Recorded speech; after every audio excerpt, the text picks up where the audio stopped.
Quando Nancy Lee DeMoss foi convidada para um relacionamento, ela primeiro precisou buscar a vontade de Deus. Eu sou uma mulher que é, acima de tudo, leal à autoridade das Escrituras e ao senhorio de Cristo.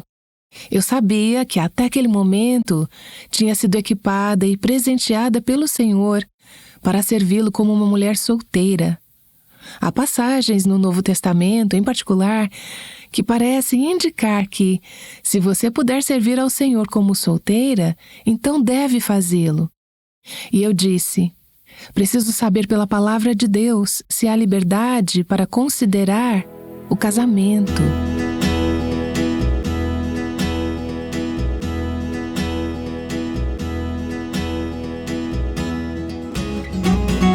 Este é o Aviva Nossos Corações, com Nancy DeMoss Wogemuth, na voz de Renata Santos.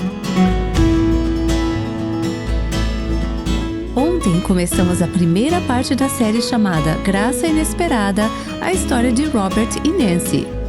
Ouvimos como Nancy se sentiu chamada para o ministério desde jovem e abraçou o dom do celibato enquanto seguia neste ministério.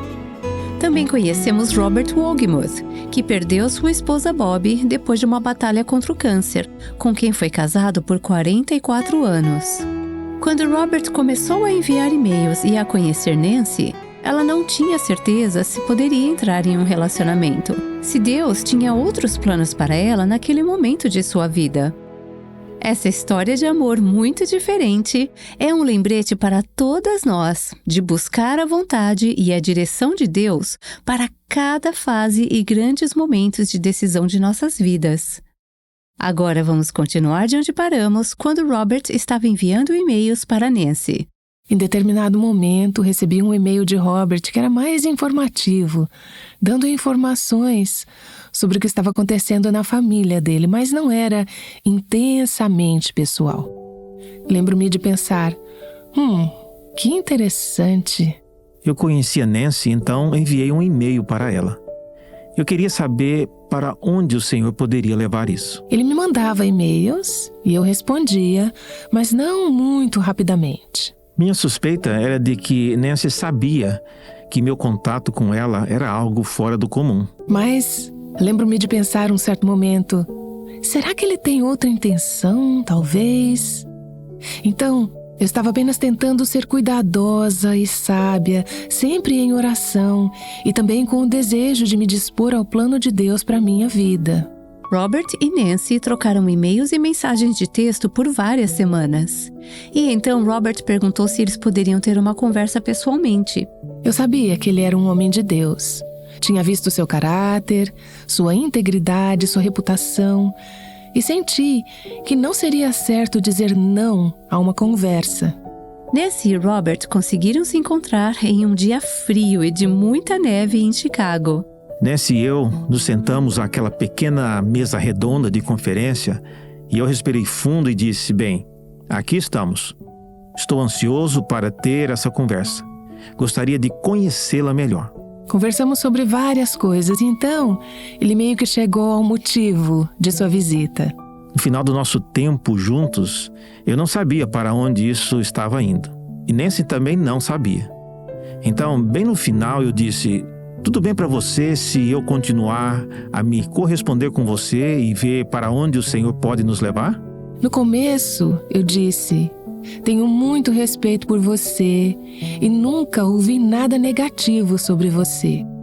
Conhecemos muitas das mesmas pessoas, tínhamos muitos amigos e ambientes em comum, porque ambos estávamos envolvidos em publicações e ministérios.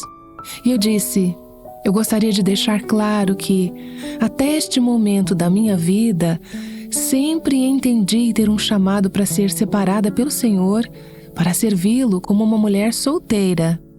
E se isso algum dia mudar antes de eu entrar em um relacionamento, ou até mesmo considerar casamento, eu precisaria saber que o Senhor estava redirecionando minha vida e que 1 Coríntios 7, que fala sobre a devoção sem distrações que um servo solteiro do Senhor pode ter, não se aplicaria mais a mim e eu teria a minha devoção dividida. Não é ruim, é maravilhoso, mas é diferente, porque a pessoa casada, como o apóstolo Paulo diz, deve gastar tempo e esforço e energia descobrindo como agradar o seu cônjuge e como servi-lo. E em muitos aspectos práticos, há uma atenção dividida entre o Senhor, que é sempre o primeiro, e o cônjuge. E eu disse, eu precisaria saber que o Senhor estava me redirecionando, mudando o meu chamado. Ele poderia fazer isso, mas até aquele momento eu não tinha tido nenhum sinal.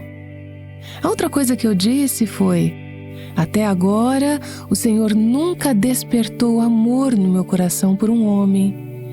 E Deus teria que colocar algo no meu coração que nunca esteve lá. Ao dizer isso, eu não estava dizendo não. Eu estava dizendo o mesmo que disse quando a oportunidade do Ministério de Rádio surgiu, a qual resultaria em uma mudança monumental na minha vida. Não era algo que eu achava que faria, poderia fazer ou queria fazer. Mas eu não podia dizer não sem antes perguntar ao Senhor: é isso que queres? Porque o meu versículo de vida é Lucas 1:38, onde Maria diz ao anjo: aqui está a serva do Senhor, que aconteça comigo o que você falou. Essa foi a essência da conversa que acabei de ter. Eu não tinha paz para dizer não. Eu tinha paz para dizer ok, sem qualquer ideia de como o Senhor direcionaria e qual seria o resultado. Eu podia ver que dizer sim era algo muito grande para ela. Então, quando terminou a nossa conversa, eu disse: gostaria de orar com você. E eu orei. Senhor, colocamos essa situação diante do Senhor com as mãos abertas. Não é o nosso querer, mas o teu. E não é sobre nós, é sobre ti e teus propósitos no reino e o que te agradaria e o que te traria glória. E desde aquele ponto inicial foi uma doçura, apenas viver com as mãos abertas. Para mim, nas primeiras semanas após aquele encontro inicial, a questão principal era: será que Deus está redirecionando minha vida para considerar algo que não considerava há 35 anos ou mais? Eu não diria que estava fechada para o casamento, eu nunca disse isso. Mas não estava no meu radar. Isso foi como um deslocamento sísmico, um terremoto acontecendo no meu coração. Não tanto em um nível emocional inicialmente, mas em um nível muito fundamental, pensando: isso seria uma mudança enorme. Pensa numa pessoa acostumada com seus próprios hábitos, como dizem por aí. Eu tenho seguido um certo ritmo. Eu estou em um momento frutífero de ministério, estou em um momento doce da minha vida. Eu nunca estive tão bem espiritualmente, fisicamente, emocionalmente. Eu estava realmente numa fase muito boa. E eu sabia que seria uma mudança enorme no meu pensamento, no meu estilo de vida, em muitos aspectos, fazer uma mudança para o casamento, a qual eu não tinha contemplado por eras. Mas a coisa mais importante para mim era saber, pela palavra de Deus, será que eu tenho a liberdade para considerar essa possibilidade, se eu poderia ser, pelo que eu sabia até aquele ponto, feliz, solteira? Há algumas passagens nas Escrituras que te fazem pensar sobre isso. Há uma passagem em Mateus, capítulo 19, e eu não vou entrar em todos os detalhes aqui, mas eu cheguei a ela no meu tempo de oração na primeira semana depois do nosso encontro. Eu sou uma mulher que é, antes de qualquer outra lealdade, leal à autoridade das Escrituras e ao senhorio de Cristo. E se não há liberdade pela palavra de Deus, então para mim é algo que você não deve nem considerar. Algo que não se brinca, nem se cogita, simplesmente não é uma possibilidade. Mas essa passagem em Mateus 19 me chamou a atenção durante o meu tempo de oração. Eu estava pensando, o que Jesus está dizendo aqui? Ele quer dizer que, se você pode ser feliz servindo a Ele solteira, deveria? Ou a permissão para considerar o casamento? Não estava claro. Eu tinha estudado bastante essas passagens, li muitos comentários bíblicos. A verdade é que os comentários às vezes divergem sobre passagens difíceis da Bíblia. Bem, eu sabia. Isso tudo durante a primeira semana após aquele encontro com Robert Wohlgemuth, que o John Piper, ao longo dos anos, havia abordado esse assunto e a teologia bíblica do casamento e da solteirice, e já havia pregado sobre ser solteiro pelo reino de Deus. Eu sabia que ele tinha escrito sobre isso, e ele foi uma pessoa que me veio à mente. Eu havia me encontrado com ele algumas vezes. Eu não posso dizer que eu o conhecia, mas eu senti que ele é um homem que poderia me ajudar com esse texto. Mandei um e-mail para o assistente dele e disse: eu sei que o pastor John é um homem muito ocupado e eu tenho que dizer não para muitos pedidos como esse que eu gostaria de responder. Mas há alguma chance de que ele poderia responder em uma ligação ou e-mail para me ajudar a pensar sobre um determinado assunto? Bem, para explicar a pergunta, eu tive que contar um pouco da história, e um pouco se tornou um pouco mais. Então acabei enviando um e-mail super longo. E eu não disse sobre quem eu estava falando, mas eu disse: como você sabe, eu tive durante toda a minha vida um forte chamado para ser separada, para servir o Senhor, como uma mulher solteira. E eu fiz isso de bom grado por todos esses anos. E agora, esse homem que ama Cristo entrou na minha vida e está interessado na possibilidade de um relacionamento. Eu acho que talvez Deus esteja começando a despertar amor no meu coração. Eu não sabia bem como identificar o que era, mas sabia que, antes de mais nada, eu queria lidar com essa questão bíblica. E eu expliquei isso, perguntei: existe alguma chance de ele falar sobre isso comigo? E eu tenho que contar para vocês, porque dentro de algumas horas naquele mesmo dia, recebi um e-mail de volta do pastor John. Ele foi tão gracioso e sábio e, o que eu realmente amo, bíblico. Ele começou o e-mail dizendo gentilmente que estava pensando em oração sobre o que sabia ser uma espécie de perturbação santa na minha vida. Ele disse: eu, é claro, não posso dizer qual é a coisa certa a fazer, mas leia minhas palavras em oração e peça ao Senhor para falar com você. E ele não só abordou essa questão bíblica e teológica específica que eu tinha, que era a única coisa que eu realmente tinha pedido, mas, de uma maneira muito útil, ele a abordou e me ajudou a ver que aquela passagem não estava realmente dizendo o que eu pensava que estava dizendo. E dentro dos próximos dias, enquanto eu processava tudo o que ele havia escrito, percebi que realmente havia liberdade bíblica para considerar um relacionamento, que eu não estava obrigada a ser uma pessoa solteira. Se Deus estava agora oferecendo uma nova dádiva, então eu não estava obrigada a manter a dádiva da solteirice.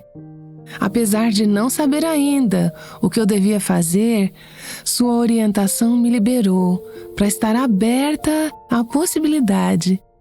Isso foi muito importante para mim. Eu precisava desse discernimento.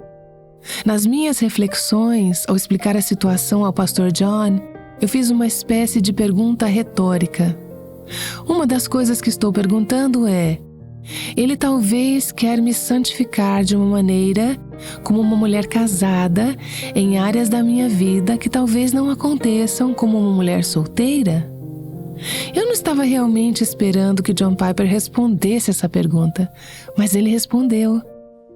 Ele disse, essencialmente: a solteirice santifica. Bem, eu experimentei isso ao longo dos anos e qualquer mulher solteira sabe que há um processo de santificação. E ele continuou: o casamento santifica. E qualquer mulher que é casada há algum tempo sabe que isso é verdade. Depois ele disse: quanto a qual santificaria mais, casamento ou solteirice, eu não posso dizer. Mas acho que a resposta a essa pergunta para você está em Romanos 8, 28 a 29. Esse é um versículo que todos conhecemos. Fala sobre aqueles que amam a Deus e são chamados segundo o seu propósito, que Ele então conforma a sua imagem. Isso é santificação. Ele disse: eu acho que a resposta sobre qual te santificaria mais, casamento ou solteirice, é qualquer decisão que você tome por amor a Deus. O conselho do pastor Piper ajudou Nancy a ajustar sua perspectiva. Eu comecei a ponderar sobre isso, não parei de ponderar, porque eu percebi que isso enquadrou a questão de forma diferente. Não se tratava do amor de Robert Wogemuth, ou do amor pelo casamento, ou do amor pela solteirice, ou do amor pelo ministério, como eu conhecia, ou, com certeza, do amor por mim mesma. Não se tratava de nada, em última análise, além do amor de Deus. E isso me fez refletir como o amor de Deus deve impactar não só os objetivos que buscamos, mas também as decisões e ações que tomamos ao longo do caminho. Isso me fez questionar quais ações ou escolhas eu deveria fazer por amor a Deus. Como eu posso viver isso ao longo dessa nova jornada? Essa troca com o Dr. Piper foi extremamente útil. Ele me ajudou a entender melhor algumas dessas passagens e o que elas diziam e não diziam, e dentro de alguns dias ou uma semana, comecei a perceber que havia liberdade biblicamente. Para mim, me liberou para considerar que talvez um relacionamento realmente poderia ser algo diferente que Deus tinha para essa nova fase da minha vida. Nesse ponto, Nancy e Robert Wogemuth começaram o namoro à distância. Havia uma doçura e pureza em nos conhecermos, fazendo muitas perguntas, compartilhando nossas jornadas. No início desse processo, comecei a ler alguns dos livros dele. Ele, na verdade, escreveu mais livros do que eu, e muitos deles sobre casamento e questões familiares. Ao mesmo tempo, ele estava lendo alguns dos meus livros, entre eles o livro Mentiras em que as Mulheres Acreditam. Ele estava lendo meus livros para descobrir o que eu acreditava sobre ser uma boa esposa. Eu estava lendo os trabalhos dele para descobrir o que ele acreditava sobre ser um bom marido. Essa foi uma das maneiras pelas quais nos conhecemos no início, o que foi útil. Porém, em nossas conversas, nosso cortejo, comecei a conhecê-lo além da superfície, além da persona profissional e pública. Ambos somos pessoas públicas, então sabíamos muito um sobre o outro. Sabíamos muito para respeitar um ao outro. Conhecíamos muitas pessoas que nos conheciam. Então eu podia ir a amigos e ele podia ir a amigos meus e perguntar: o que você sabe sobre a Nancy? O que você sabe sobre o Robert Wogemuth? E é claro, sempre há a internet, né? Havia muito para apreciar, muito para admirar. Mas eu vou te contar o que foi mais lindo para mim. Foi quando começamos a nos conhecer de verdade em um nível mais pessoal. A gente trocava mensagens de texto, a gente mandava e-mails. E deixa eu te dizer, a gente mandava muitas mensagens. Às vezes eu surpreendia o Robert Wogemuth com o tamanho das minhas mensagens. E ele dizia: com certeza você está fazendo isso no computador. E eu respondia: não, estou fazendo no meu celular. E ele dizia: como você consegue escrever textos tão longos no celular? E eu dizia: eu poderia escrever um livro no meu celular. Eram e-mails longos. Tivemos muitas conversas online sobre o que é importante para nós, compartilhando nossas visões e descobrindo como cada um de nós enxerga diferentes assuntos. Em determinado momento, eu orei. Isso foi no início, quando ainda estávamos trocando muitas mensagens. Pedi ao Senhor: o Senhor poderia mover o Robert a sentir que seria importante conversarmos pelo telefone? Isso foi apenas alguns dias após o nosso primeiro encontro, E em menos de 24 horas ele disse: vamos fazer uma ligação. E eu fiquei muito grata por isso. E eu estava em oração, assim como ele, durante todo esse processo. Senhor, nos mostre como esse relacionamento deve se desenrolar, como deve ser. Em um momento eu disse: eu realmente acho que é muito importante para nós conversarmos, porque ambos somos escritores, ambos somos muito expressivos na escrita e poderíamos nos apaixonar um pelo outro apenas por nossas mensagens e talvez não nos conhecer de verdade. Eu realmente achava importante, assim como ele, que começássemos a ouvir a voz um do outro. Uma das coisas que eu amava era que o Robert era o líder, nos levando juntos a buscar ao Senhor e nos dirigindo em oração. Eu acho que, como mulheres, às vezes colocamos os homens em uma prisão dentro de nossas expectativas sobre como ele deve ser um líder espiritual. E às vezes queremos que os homens façam exatamente da mesma maneira que nós faríamos como mulheres. Acho que precisamos ter cuidado com isso. Essas expectativas podem não ser realistas. Mas eu sei que a oração é super importante. Eu sei que buscar o Senhor é prioridade. E uma das coisas que eu pedi ao Senhor foi: se este é um relacionamento que tu queres que eu considere e que nós sigamos em frente, poderia fazer com que ele liderasse na oração? E eu não disse isso a ele, mas desde o primeiro encontro. E eu acho que posso dizer com segurança que em todas as ligações que tivemos desde então, nós oramos juntos. E 95% das vezes é o Robert quem diz: vamos orar. Houve muitos momentos em que, apenas no curso de uma conversa, ambos tivemos a consciência de que Cristo estava conosco naquele momento, nas nossas mensagens, nos nossos e-mails, nas nossas ligações, e, desde então, sempre que estávamos juntos, sabíamos que éramos um trio, que estávamos coram Deo, na face de Deus, na presença de Cristo.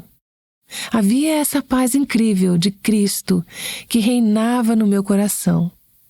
Mesmo antes de eu ter uma noção de qual seria o resultado, havia um senso de que Deus estava no controle e Ele estava liderando e eu estava seguindo Ele e ouvindo sua voz. Isso me trouxe grande alegria. As conversas com Robert estavam me trazendo grande alegria. As mensagens, os e-mails, as ligações, os momentos de oração. Eu estava amando tudo aquilo. Eu estava gostando muito. Meu coração estava sendo atraído por ele. Mas acima de tudo, havia essa sensação super doce de que Deus estava presente. Eu não quero ser mística sobre isso, mas eu vou te contar, eu tinha um senso não muito diferente do que eu acho que talvez os israelitas experimentaram no Antigo Testamento, quando a nuvem se movia e eles sabiam que era hora de seguir em frente. Então a nuvem ficava por um tempo e eles diziam: agora é hora de montar acampamento. Mas a nuvem era a presença de Deus. Na verdade, eu não vi nenhuma nuvem ou pilares de fogo como os israelitas viram no Antigo Testamento, mas no meu coração. E não é esse o papel do Espírito Santo em nós? Ele é a presença de Cristo em nós. No meu coração havia esse sentimento de que a nuvem estava se movendo. Eu estava estacionada nesse lugar como mulher solteira por muito tempo. Foi um bom lugar, foi lindo, foi certo, foi frutífero, foi alegre. Mas comecei a acreditar que a nuvem da presença de Deus estava se movendo. Era cedo demais para dizer com certeza para onde ela iria, para onde me levaria. Mas havia muita alegria para mim naquela combinação de conhecer Robert, orar junto com ele, buscar o Senhor juntos e também ouvir ao Senhor. E aquela sensação do Espírito Santo se movendo dentro de mim e dizendo: eu estou te levando para um lugar diferente agora. Nancy DeMoss Wolgemuth e Robert Wolgemuth têm compartilhado uma história de amor muito diferente conosco. Nancy voltará em breve. Antes de se deixar levar pelas fortes emoções do romance, Nancy primeiro perguntou: qual é a vontade de Deus? Como posso glorificá-lo? E quando ela sentiu liberdade para estar aberta a um relacionamento, ela perguntou: que tipo de caráter um marido piedoso deve exibir? Essas perguntas são muito importantes. Espero que muitas mulheres as considerem quando chegar a hora de pensar em seus relacionamentos. À medida que Nancy e Robert Wolgemuth se conheciam antes do noivado, Nancy nunca disse 3 pequenas palavras poderosas: eu te amo. Descubra o porquê amanhã no Aviva Nossos Corações. Agora ela está de volta com alguns pensamentos finais. Minha jornada nesse processo, minha história, é obviamente diferente da de qualquer outra pessoa. A sua é diferente da de qualquer outra pessoa. Os detalhes têm sido diferentes e certamente ser solteira todos esses anos e servir alegremente ao Senhor como mulher solteira e chegar a considerar a perspectiva do casamento na casa dos 50, não há muitas histórias assim, não. Porém, eu acredito que há componentes dessa história que, eu diria, devem ser verdadeiros para qualquer pessoa que esteja pensando em casamento em qualquer idade. Eu tenho muitos amigos jovens com quem caminhei durante um processo de namoro e cortejo que, em muitos casos, levaram ao casamento. Muitas jovens vieram a mim ao longo dos anos perguntando: como posso saber se ele é o cara certo? Eu deveria me casar?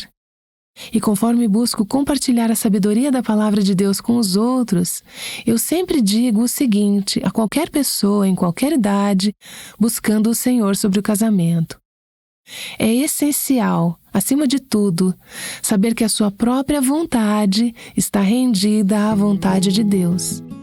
É crucial que a atitude do seu coração, não apenas sobre o casamento, mas qualquer outra coisa na vida: devemos ter filho? Não devemos? Devo aceitar esse emprego? Devo me mudar? Devo construir essa casa? Devo comprar isso ou aquilo? Seja coisas grandes ou coisas pequenas, o objetivo é que minha atitude sempre seja: Senhor, eu quero o que tu queres, não a minha vontade, mas a tua seja feita. Ou, faz a minha vontade ser o que a tua vontade é. Eu quero a ti. Quero o que vai te agradar. Quero o que vai te honrar. Quero o que vai avançar o teu reino. E nesse processo, sim, temos emoções. Sim, temos desejos. E esses não são necessariamente pecaminosos ou coisas ruins.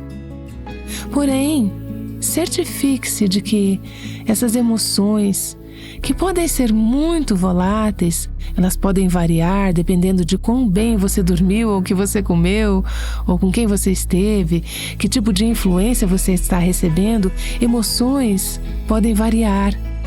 Elas podem ser uma montanha-russa. Certifique-se de focar no que é firme, o que é constante, o que é seguro, que é a palavra de Deus. São os caminhos de Deus, é a sabedoria de Deus.